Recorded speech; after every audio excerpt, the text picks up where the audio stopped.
As an old player who had his love for this game revitalized, I have been on a journey throughout this YouTube channel, relearning a bunch of old archetypes that maybe got some new support and some cards that I've never heard before. And now, today guys, we are going to be taking a look at the Nordic archetype. So, I, a little while ago, made a card art commentary breakdown where I talk about the artwork behind our cards. So, I am familiar with the fact that this ended up getting support, but I was more breaking down the artwork behind the cards last time around. I never actually looked into what they all did, and I used to play this deck back in the day.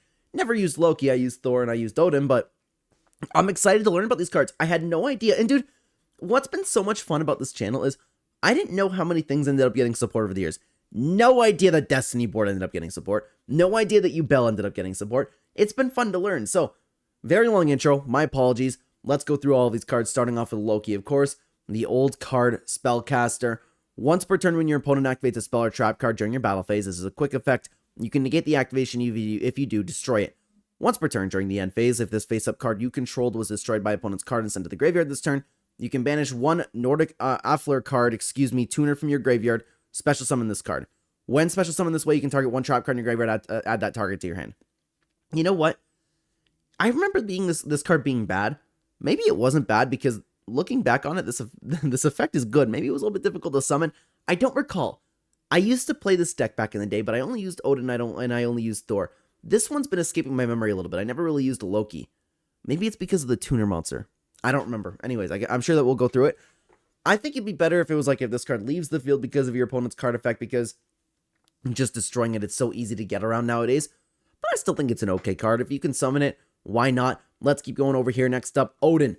I use this card so much. Sometimes I would sprinkle in one Nordic monster into one of my decks just to have that ability for the synchro, because all you need is like the one tuner and then two non-tuner monsters, because sometimes you would get that.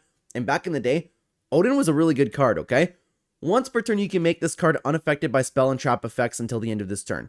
Once per turn during the end phase, if this face-up card you control is destroyed by opponent's card and sent to the graveyard this turn, you can banish one Nordic Ascendant tuner monster from your graveyard, special summon this card. When summoned this way, you can draw one card. Dude, I remember a time where it was a little bit more difficult to get rid of Odin. Nowadays, it's a boss monster that it can be dealt with. But still, it is a good card. I like the fact that it has the I guess, respawn mechanic, I guess you could say. You can draw a card. It's a little bit difficult to get rid of because you can make it unaffected by spells and traps. Let's keep going over here to Thor. Very cool looking card, man. 3,500 attack over here. Once per turn, you can negate the effects of all face-up monsters your opponent currently controls until the end of this turn. Once per turn, during the end phase, if this card face-up card you control is destroyed by opponent's card and sent to the graveyard this turn, you can banish one Nordic Beast tuner monster from your graveyard, special summon this card. If special summon this way, inflict 800 damage to your opponent. I think they should have gone with the good old 1,000 over there. The thing is, again, these cards would be so much better if it was just this card was removed from the field by an opponent's card or effect. I think that would be a lot more up to par with what you're seeing nowadays. But they're still okay cards. They're not nearly bad cards. I would say like they're a little bit better than good. Just a little bit better, depending on how easy they are to summon nowadays, guys. But those are the synchro monsters. Now we have a bunch of monsters to talk about, okay? We have Alvis, and dude, it's so much fun looking at these pieces of artwork, man. We already made a video talking about the Nordic archetype, okay? This is a 1,500, 1,000 attack monster, spellcaster, non-tuner. If this card is banished by the effect of a Nordic Link monster, oh yeah! We did take a look at a Link monster last time, didn't we? I'm excited. Okay. If this card is banished by the effect of a Nordic Link monster, you can send to the graveyard one Nordic monster you control and two Nordic monsters from your deck whose total levels equal to 10. Then special summon one Aesir monster from the extra deck. If an Aesir monster or monsters in your possession is sent to the graveyard by an opponent's card, you can banish this card from your graveyard, special summon one Aesir monster from your extra deck with a different name from the cards in your graveyard. You can only use this effect once per duel. Oh, I was about to say this card's goated. This card is very, very good because I was just talking about, wouldn't it be nice if you got the effects once I left the field instead of just flat out being destroyed? This is a great card. Man, it sucks that you can only use it once per duel. Ah. Oh. Man, you know what we need to do? We need another card zone that's not just banished and like maybe horrible name, but ultra banished, where you actually can't get any access to it. Maybe it's like I use this card once and I can't use it again. I mean like with 3 copies of it, and I know it already has the effect you can only use this once per duel, but this is a phenomenal card. Very, very, very good support we didn't have. Now we have Fenrir the Nordic Wolf. Very cool looking card. Oh my god, this is 4,000 attack. Holy, this is a boss monster in itself. Alright. Cannot be normal summoned or set. During your main phase 2, if an Aesir monster is on the field, you can special summon this card from your hand to your opponent's side of the field in defense position. If an Aesir monster is not on the field, destroy this card. Okay. At the start of your battle phase, change all defense position monsters you control to face-up attack position. And both players take any battle damage involving this card. I don't know. You put it on your opponent's field, you put a 4,000 monster on your opponent's field. You can just summon it. There's no, you're not even using any tributes. I don't know if I like this. Yeah, you can, I get you can take the battle damage. Maybe it's because we have some like low attack point monsters and you would just attack it. Huh. I don't know. I don't know about this one. I can't really see too many uses for it. It's a very cool card. I was loving the idea of having a boss monster, but your opponent getting a 4,000 attack card, that can get over pretty well anything. I'm not loving that one, guys. I'm not loving that one. Let's continue on over to the Link monster over here. So this requires one level 5 or lower Nordic monster. Very easy to summon. If this card is Link summoned, you can banish up to 3 cards from your hand or field, and if you do, special summon that many Nordic monsters from your deck in defense position. Also, for the rest of the turn, you cannot special summon monsters except Aesir monsters, nor normal summon or set any monsters. You can only use this effect once per turn. While this card points to an Aesir monster, your opponent cannot target that monster with card effects. Also, monsters your opponent controls cannot target this card for attacks. That's a good card. So, it's a very easy way to get out your synchro monsters. It's a very easy way to get out your boss monsters. Remind me if anybody doesn't mind in the modern game, because I've been playing a lot of Yu-Gi-Oh! Genesis and previous formats. Is the extra monster zone still a thing, or do Link monsters go in the main deck zone? Because I thought I remembered hearing some changes about that.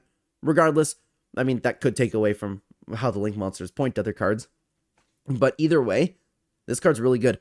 Very easy to get out, has protection for your synchro monsters. Is an easy way to get synchros going off. Wow. I would love to know if this deck saw any play or this archetype ended up seeing any play, because there's some really good cards over here. Let's continue on over here. I remember seeing this one. I thought the artwork was super cool. We have the Nordic Serpent. This is a Dragon 3000. Cannot be normal summoned or set. If an Aesir monster is on the field, you can special summon this card from your hand to your opponent's side of the field in defense position. If an Aesir monster is not on the field, destroy this card. If this face-up defense position card you control is changed to face-up attack position, take 3,000 damage. Okay, I'm seeing the picture over here. That's so funny. Oh, you can flat out just use enemy controller on this thing. I love that. Okay, I'm seeing the vision a little bit with this card over here. I'm seeing the vision with the other one, but I think these things could be major bricks too. The fact that you're getting, dude, what if your opponent just like, you know what? I'll take the 3,000 damage and I'll just use it as a 3,000 attack beat stick on you. That's a possibility too. I don't like that their attack points are so high and giving them to your opponent, man. Regardless, very interesting set of cards, very fun cards to use. I'm enjoying learning about this archetype over here, guys, okay? Next up, we have the Nordic Smith Ivaldi over here. This is a level 4, 1500, 700. If you control an Aesir or Nordic monster, you can special summon this card from your hand. If this card is normal or special summon, you can add one Nordic relic card from your deck to your hand. You can only use each effect once per turn. So, I like the fact it's easy to get out. It can help with the synchros. It could help with some XYZs, even some Link monsters if that's what you want. I don't recall what the Nordic relic cards do, but I'm sure one of them will come in handy, and I'm sure this is a good card throughout the deck. Let's keep going over here to Divine there we go. Divine Relic Mjolnir, and I apologize for pronouncing that wrong. Target one Aesir monster you control can make a second attack during a battle phase each turn. I don't know. It's a little too situational. This thing will probably just stay lying around face down in your field for a while. With the stated trap cards in this game, I wouldn't really run this one. Let's continue on. Look at this bad boy with Odin over here. I remember taking a look at this piece of artwork. Target one Aesir monster you control and give that monster to your, give control of that monster to your opponent. During your opponent's next end phase, destroy that monster. If you do, banish all cards your opponent controls. I don't know. I could see that definitely having some use. But then I could also see your opponent finding a way of just getting rid of it from the field. I don't know how I feel about that one. I could see some uses for it. I could see it backfiring. I can see it being a little bit useless. Let's continue on over to March towards Ragnarok over here. Target one Aesir monster you control. Until the end of this turn, its effects are negated. Also, that face-up monster is unaffected by the effects of spells and traps. That's not bad. I feel like it depends what monster you're going to summon most often. I feel like Odin would be typically your go-to, right? And that already has protection, but this is a quick play spell. By the picture, judging by the picture, it's probably made for Thor. It has its uses, but I feel like you might just want to use something like Forbidden Lance or Forbidden Chalice. That way you can target any monster on the field that you would want. That's probably the better way to go about it, in my opinion. Let's continue on to an equip spell over here, okay? Equip only to an Aesir or Nordic monster. It gains 800 attack. If this face-up card on the field is destroyed by a card effect, you can add 1 Nordic relic card from your deck to your hand. Useless. That is an old... I don't know if this is necessarily an old card, but that's one that you would use in the old formats. Like, I'm talking back in the day when this archetype came out and I started playing the Nordic cards. I wouldn't use this one. Let's continue on to the next Nordic relic card over here. It's a trap card. Banish 1 Aesir or Nordic monster you control, then target 1 card in the field, destroy it. Also, during your second end phase after activation, return the monster you banished to activate this card to the field in face-up attack position. I don't mind that. I was thinking, like, okay, it might be an Icarus attack type thing, but not nearly as good because, of course, it only destroys 1 monster. If you have a monster, it's already going to go to the graveyard either way. You could just use this. But I like the fact that you get your monster back. I feel like this is a maybe we can run 1 copy thing in the deck. Dude, it's making me want to build this deck again. I don't know how good it would be in Yu-Gi-Oh! Genesis, but there is so much more to work with this archetype now. Let's continue on to the next spell card over here. Special summon 1 Nordic monster from your deck, but you cannot special summon monsters from the extra deck except Aesir monsters. While that monster is face up on the field, you can banish this card from your graveyard, add 1 Nordic monster from your deck to your hand, then shuffle 1 card from your hand into the deck. You can only use 1 effect once per turn, and only once that turn, excuse me. The fact that you just get any Nordic monster from the deck, that is a very, very good card. Yeah, you know what? You can't special summon on the from the extra deck at this turn, but that's totally fine. That's totally fine. And the fact that you get the second effect in the graveyard, that's a pretty good card to take a look at. Let's keep going over here with another trap card. Target 1 Aesir or 1 Nordic monster you control. Its attack and defense become double until the end of this turn, but it cannot attack your opponent directly this turn. Dude, that's awesome. Imagine doing that to Odin. You'd make it 8,000 attack. All it takes is for you to attack 1 low attack point monster. I don't mind that. Again, situational, I'd run 1 copy of this bad boy over here. Plus, sometimes there's just big monsters that you need to get over. Dude, that would be helpful against me. I'm somebody who regularly plays Skull Servants. Let's continue on. We have a continuous trap over here. Dude, there's so many Nordic Relic cards to take a look at. Very interesting. Anyways, if you control an Aesir monster, you can negate the effects of all face-up cards your opponent currently controls until the end of this turn. You contribute 1 Nordic monster, then target 1 Aesir monster in your graveyard, special summon it. You can only use 1 Nordic relic Slaven effect per turn, and only once that turn. Okay, that's great. I was thinking that the card would negate maybe 1 monster effect, but the fact that you can negate all the effects of face-up cards your opponent currently controls, not even just monsters, and you can get an Aesir monster back from your graveyard, guys, this might be the best card that we've taken a look at so far. This is absolutely, I'm going to run 3 copies of this bad boy. Wow. Very, very, very, very strong card for the archetype there. I'm seeing the vision with this one. We have another continuous trap to take a look at over here, and this is Odin's Eye.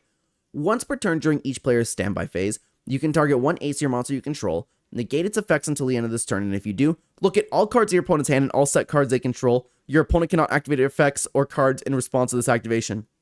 Wow. I love that one. Dude, what I've always been a big fan of in the water decks are my frog decks that I used to run. I used to always run, not necessarily in the water decks, just anytime I had a water monster. Like, I played this in Gladiator Beast all the time, too. I mentioned frogs because I've been a frog player my entire life. I always ran the spiritual water so I can look at my opponent's hand, and I always flooded my deck with Mind Crushes. It worked out so nicely, and I would absolutely put Mind Crush into this deck as well. I like this one. Odin's Eye is a very, very interesting and fun card. Let's continue on to an older card over here. This is Solemn Authority. Activate this card by targeting 1 Aesir monster you control. It cannot be targeted by other card effects while this card is on the field. Send this card to the graveyard during your second standby phase after activation. You know what? It's not bad. It's taking a little bit of a break from the whole solemn archetype thing. Like, all the solemn cards have like specific, or just negate the effects of whatever. I forgot that there was one that is specifically made for the Aesir cards. It's not bad. Again, I'm thinking like I would probably want to get Odin over everything, but that's okay. Let's continue on over to the next card over here. Oh, sorry about that, guys. Sorry about that over here. We have Vanitas of the Nordic Ascendant. This is an old card. I remember using this one all the time. Dude, sometimes I would use this card just because it's a level 4 tuner. Anyways, for a synchro summon, you can substitute this card for any 1 Nordic tuner. If this card is used as a synchro material, all other synchro monsters must be Nordic monsters. Once per turn, you can send 1 Nordic monster from your deck to the graveyard. This card's level because it becomes the level of that monster until the end of this turn. It was useful. It was a little bit more difficult to use back in the day, but now that it's a lot easier to summon other monsters, I could see a little bit more usage on this card. I could see it being pretty helpful. Still, this card lived up to the times. Let's continue on over to the Golden Apples. I don't remember what this does, but I remember this being an old card. When you take battle damage while you control no monsters, Gain life points equal to the battle damage that you took, and if you do, special summon 1 token, which is level 1. The attack and defense are equal to the amount of life points you gained by this effect. Dude, honestly, with the state of monsters nowadays, with the state of cards nowadays, and like the regular 3,000, 4,000 attack monsters that we're seeing, 3,500 attack, this might not be too bad. You get a free monster at that level. I think this card has gotten better with time, to be honest with you guys. If you want to continue watching me learn about archetypes with you guys, and why don't you check out this old, and well, like I said at the beginning of the video, I didn't know that Yugioh ended up getting support, so why don't you check out this video where we talk about the Yugioh archetype, guys. I'd love to have you over there. Thank you so much for watching. Take care, everybody.